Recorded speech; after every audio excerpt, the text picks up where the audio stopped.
샬롬. 성도 여러분 안녕하세요. 주의 평안을 전합니다. 5월 2일 주일 말씀 사무엘상 13장의 말씀을 다시 한번 저희들이 같이 요약해 보면서 또 말씀을 통해서 우리에게 주셨던 은혜를 다시 생각해 보는 시간을 갖도록 하겠습니다. 지난주 우리는 인내하는 것이 하나님의 뜻이다라는 제목을 가지고 이 사무엘상 13장의 말씀을 같이 보았는데요. 이스라엘의 일대왕 사울의 아들 요나단이 블레셋의 수비대를 먼저 쳤어요. 그렇죠?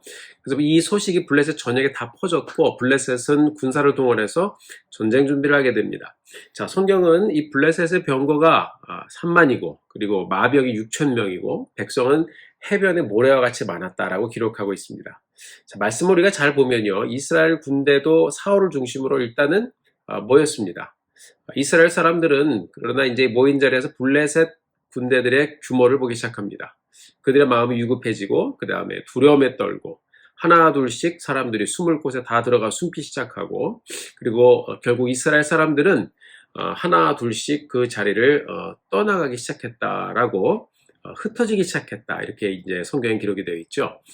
싸움에 나가기 전에 선지자 사무엘이 와서 하나님의 도우심을 구하면서 또 제사를 드려야 되는데 7일 후에 제사를 드리러 오겠다고 한 사무엘이 7일째가 되어도 아직 나타나지 않았습니다. 사람들은 흩어지고 적군은 모여있고 백성들은 떨고 있고 자 이런 여러 긴박한 상황을 이 사울이 보면서 사울은 급기야 자기 자신이 번제를 드리게 됩니다.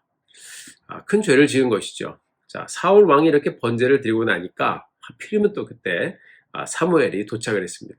자, 이것을 본 사무엘이 사울에게 말했어요. 지금 당신이 무슨 죄를 저질렀습니까? 이에 대해서 사울은 자기가 할 수 있는지 답변을 했습니다.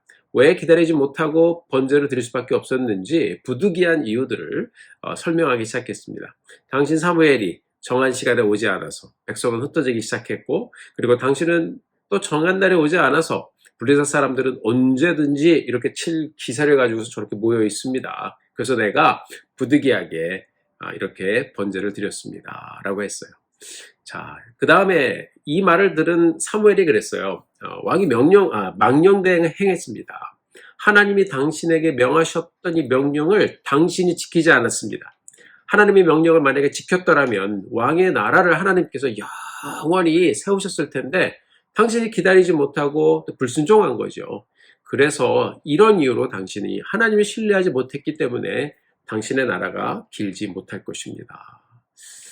자, 그 다음에 또 뭐라고 그랬냐면 하나님은 당신의 마음에 합한 사람을 찾아서 백성의 지도자로 삼을 것입니다. 벌써 하나님께서 사울을 버리셨다라는 것을 이 말씀을 통해서 들려주고 있습니다. 자, 다음에 나오는 여러분 사무엘상 14장의 말씀을 보면요.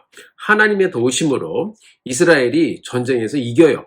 그러니까 뭐 전쟁은요 무슨 제사를 드려서 이기고 제사를 드리지 않아서 또 지고 그런 것이 아니라 이 전쟁은 하나님의 주권 가운데 있는 것입니다. 하나님은 사울이 이렇든 저렇든 끝까지 그렇게 세움을 받은 왕이니까 하나님을 끝까지 보고 하나님을 끝까지 경외하고 하나님의 말씀에 순종하기를 원하셨습니다. 사랑하는 성도 여러분, 사울은 하나님의 말씀에 순종하지 않을 부득이한 이유들이 있었어요. 하나님의 때를 기다리지 못하는 부득이한 이유들이 분명히 개인적으로 갖고 있었어요. 그런데 이것이 하나님 앞에서 보았을 때 모두 다 불순종의 모습으로 비춰졌습니다. 우리가 여러분 서나 넘어지나 또 흥하나 또 우리가 약하게 되나 우리 모두가 매일매일 하나님을 의지하고 하나님을 꼭 신뢰하며 가는 그런 모습을 우리가 삶 속에서 잃지 않게 되기를 바랍니다. 우리가 이기고 지는 것이 중요한 것이 아니라 또 이기하는 것이 더 중요하기도 하지요. 그러나 하나님께서는 그것을 넘어서 왜냐하면 우리가 하나님을 신뢰하면 결국 하나님의 은혜 가운데 인도하실 것이기 때문에 이런저런 상황을 지나갈 때 늘 하나님을 신뢰하며 우리가 가기를 원하세요. 우리는 종종 눈에 보이는 것 때문에 하나님을 보지 못하고요. 또 눈에 보이는 것 때문에 하나님을 신뢰하지 못하고 눈에 보이는 것 때문에 내 생각대로 일을 이렇게 이루려고 하다가 실수하고 넘어지는 경우가 있습니다. 우리가 오늘 모임 중에 한번 나눠보시기 바랍니다. 우리는 살면서 여러 상황을 지나갑니다. 직장의 문제로 또 자녀의 문제로 건강의 문제로 또 여러 삶의 문제로 여러 상황을 지나가지요.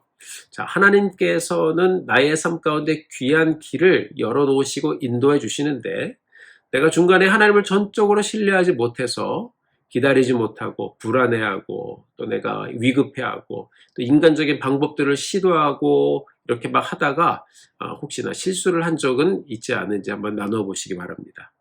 또한 그런 상황 가운데 하나님은 나를 어떻게 다시 하나님의 은혜의 길로 인도해 주시고 또 하나님을 의지하도록 가르쳐 주셨는지 혹시 경험이 있으면 함께 이 모임 중에 나누어 보시기 바랍니다.